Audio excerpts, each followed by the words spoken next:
मन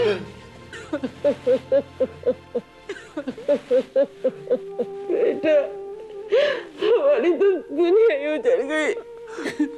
माँ, ये अचानक कैसे हो गया? भगवान से हमारा साथ नहीं देखा गया बेटा। वो हम सबको बेसहारा छोड़कर चले गए, हमेशा हमेशा के लिए। मैं जब दिवाली पे आया था माँ, तो बहुत चुपचाप से थे। मुझे क्या मालूम था वो ये कर लेंगे माँ। मुझे भी कहाँ पता था बेटा। अगर मुझे पता होता तो मैं उन्हें समझाती। एक रात को अचानक उठे और रेल की पटरी पे जाएंगे। मैं तो उनके आखिरी दर्शन भी नहीं कर पाया माँ। कितना अभागा हूँ मैं। उनका चेहरा रेल से कुचल के ऐसा हो गया था कि पहचाना भी नहीं जा रहा था। हे भगवान।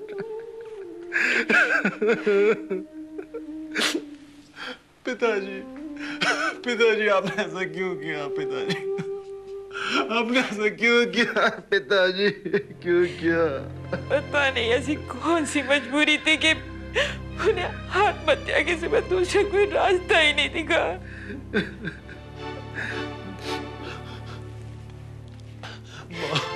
माँ, अब हमें कौन संभालेगा? हमारा क्या होगा माँ? मेरी पढ़ाई का खर्चा। पिताजी हमें इतना बेसहारा क्यों छोड़ गए माँ? मत रो बेटा, हम इस दुख को हम दोनों को मिलकर ही बर्दाश्त करना होगा। तुम्हारे पिताजी चले गए तो क्या हुआ? मैं तो हूँ, मैं बनूंगी तुम्हारा सहारा। माँ, कुछ पता चला पिताजी ने आत्महत्या क्यों की?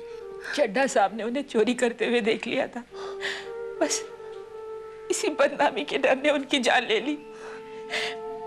मुझे क्या पता था कि वो ऐसा करने वाले हैं, वरना मैं तो उन्हें घर से निकलने ही नहीं देती।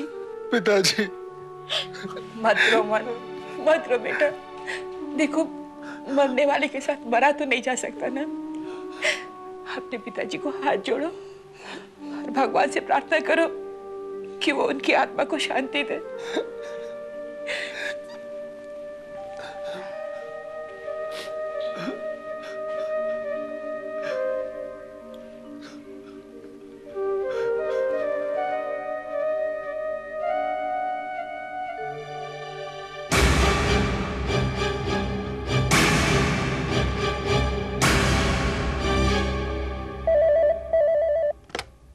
हेलो चड्ढा साहब, आप अभी तक ऑफिस में ही बैठे हैं? क्या करें डॉक्टर साहब, आजकल काम काफी पेंडिंग पड़ा है और बिजनेस भी मंदा चल रहा है। अब जब आपकी कंपनी में कमलाकांत जैसे लोग होंगे तो यही होगा। आपने कुछ बताया नहीं। किस बारे में डॉक्टर साहब? अरे वही कमलाकांत के बारे में। उस दिन के बाद क्या हुआ? वो दोबारा मिलने आया कि नहीं? वो अब कैसे मिलने आएगा डॉक्टर साहब? क्यों? आपको पता नहीं? क्या हुआ? वाकई मुझे कुछ नहीं मालूम। कमलाकांत ने तो आत्महत्या कर ली है, सुसाइड। क्या क्या कह रहे हैं आप? इस बात को तो एक दिन बीत गया डॉक्टर साहब। ये सुनकर तो बहुत अफसोस हो रहा है चड्ढा साहब। उसने ऐसा क्यों किया होगा? अपनी बदनामी को बर्दाश्त करने की ताकत नहीं थी उसमें, इसीलिए उसने ऐसा किया। अरे लोग तो बड़ी बड़ी चोरियां करते हैं, पकड़े जाते हैं, लेकिन वो तो आत्महत्या नहीं करते। अब अपनी नौकरी के अंतिम दिनों में, जब रिटायरमेंट के कुछ साल बाकी थे, ऐसे में ऐसा कलंक, वो अपनी गलती को बर्दाश्त नहीं कर पाएगा। मुझे ये सुनकर सचमुच में दुख हो रहा है। उसकी गलती साबित करने में मेरी भूमिका थी। काश मैं उसके बारे में आपको नहीं बताता।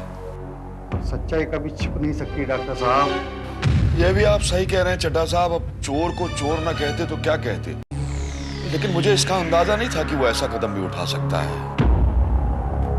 किसी की मौत पर हमदर्दी हो ही जाती है डॉक्टर साहब, लेकिन उसकी करतूत ही ऐसी थी कि हम और आप क्या कर सकते हैं। लेकिन चड्ढा साहब, मेरे अंदर एक अजीब सी फीलिंग हो रही है। मैं जानता हूँ डॉक्टर साहब, आप कोमल और भावुक हृदय की, आपकी ईमानदारी और सच्चाई किसी की मौत बर्दाश्त नहीं कर सकती। चड्ढा साहब, मुझे ये सुनकर वाकई बहुत दुख हुआ है। डॉक्टर साहब, ऐसे दोगले इंसानों का अंत तो ऐसा ही होता है। मुझे तो उसके परिवार की चिंता हो रही है चड्ढा साहब। उसकी बीवी, उसके बच्चे का क्या होगा? वो भी कमलाकांत के किए गए पाप को सारी जिंदगी भुगतेंगे। आप उसके बारे में इतना मत सोचिए। क्या करूं, हूं तो आखिर इंसान ही ना। अरे छोड़िए डॉक्टर साहब, बुरे काम का नतीजा बुरा ही होता है। अच्छा, अभी मुझे कुछ काम करना है डॉक्टर साहब, मैं आपसे फिर बात करता हूँ। Okay, bye bye, good night.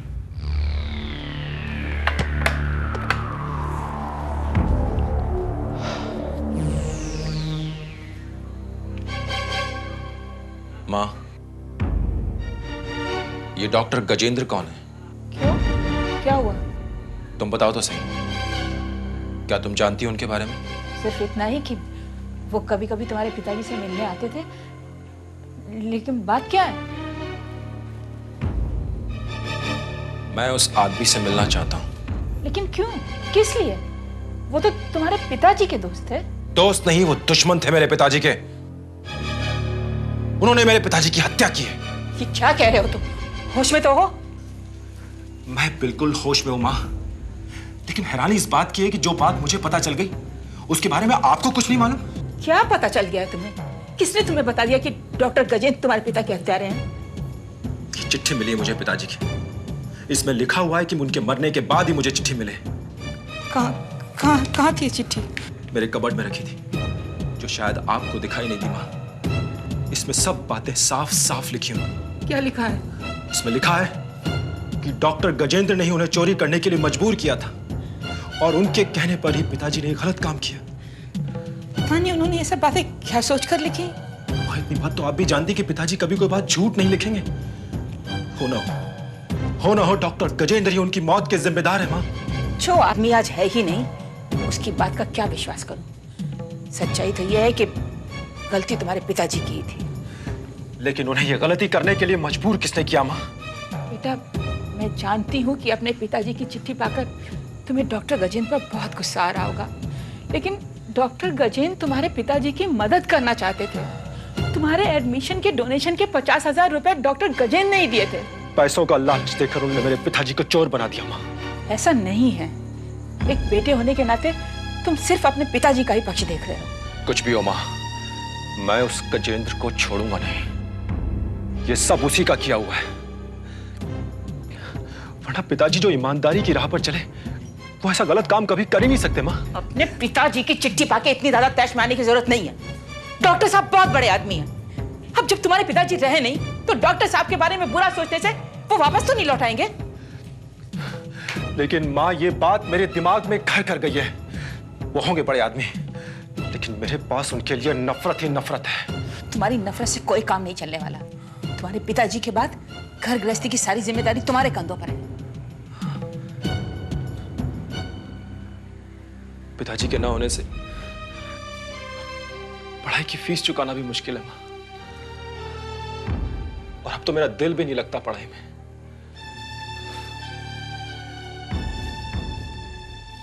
तो फिर तुम क्या करोगे? कोई काम। मैं एक ऐसी नौकरी करूंगा मां, जिसमें हम दोनों का खर्च निकल सके।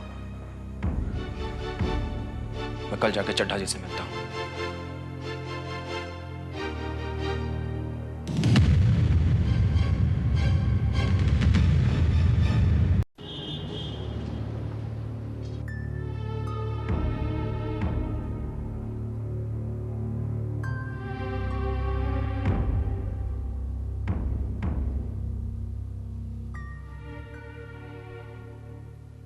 चड्ढा साहब हैं और मुझे उसे मिलना है, जरूरी काम। आपका नाम? मनस्वी कमलाकांत। आप कमलाकांत जी के बेटे हैं? जी हाँ। ठीक है, आप बैठिए, मैं साहब को बोलता हूँ।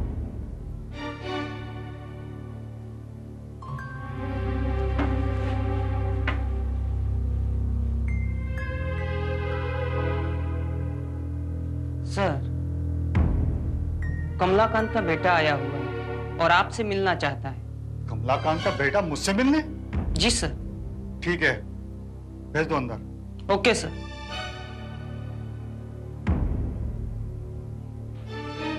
आपको साहब ने बुलाया।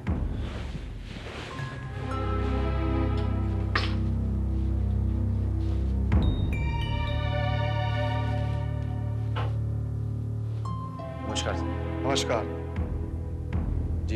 मेरा नाम मनस्वी है। मैं स्वर्गीय कमलाकांत जी का बेटा। हाँ बोलो, यहाँ क्यों आए हो? आप तो जानते ही हैं, पिताजी की अचानक मौत के बाद हम लोग बिल्कुल बेसहारा हो गए। तो तुम मुझसे क्या चाहते हो? सर, अब सारी जिम्मेदारियां मेरे कंधों पर आ गई हैं, इसीलिए मैं आपके पास नौकरी मांगने आया हूं। पिताजी की जगह खाली हुई है आपके ऑफिस में, वो अगर मुझे मिल जाए तो बहुत उपकार होगा। बात उपकार की होती तो मैं तुम्हें जरूर रख लेता, लेकिन बात तो यहाँ एक सांप की जगह सपोले को पालने की है। ये क्या कह रहे हैं आप? क्यों, तुम्हें पता नहीं तुम्हारे पिताजी ने इस कंपनी के साथ, मेरे साथ कितनी बड़ी धोखाधड़ी की है? लेकिन सर, पिताजी को ऐसा करने के लिए मजबूर किया गया था। जिस मजबूरी ने तुम्हारे पिताजी को चोर बना दिया, वो मजबूरी तुम्हारी भी तो हो सकती है। आखिर खून तो एक ही है। सर, आप मेरे पिताजी की आत्मा को इस तरह अपमानित मत कीजिए। अरे, उन जैसा सच्चा और ईमानदार आदमी तो इस दुनिया में बड़ी मुश्किल से मिलता है। जिसकी चोरी को मैंने रंगे हाथों पकड़ा है, उसकी ईमानदारी और सच्चाई का बखान कर रहे हो?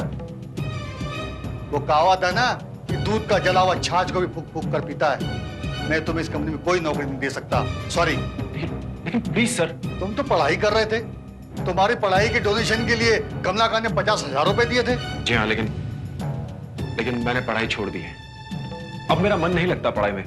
अच्छा, मन नहीं लगता तो तुम उस कंपनी में नौकरी मांगने आ गए हो जहां तुम्हारे बाप की करतूत को इस कंपनी का सारा स्टाफ जानता है।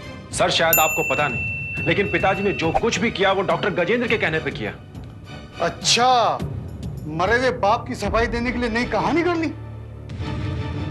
डॉक्टर गजेंद्र ने खुद यहाँ आकर कमलाकांत के सामने सारी सच्चाई मुझे बताई थी। कमलाकांत इस कंपनी से चोरी करके स्वर्ण भस्म डॉक्टर गजेंद्र को बेचा करता था। ये झूठ है सर, ये बिल्कुल झूठ है। मेरे पिताजी ऐसा नहीं कर सकते थे। उन्होंने यही किया था, और जब उनकी चोरी पकड़ी गई तो बदनामी की डर से उन्होंने आत्महत्या कर ली।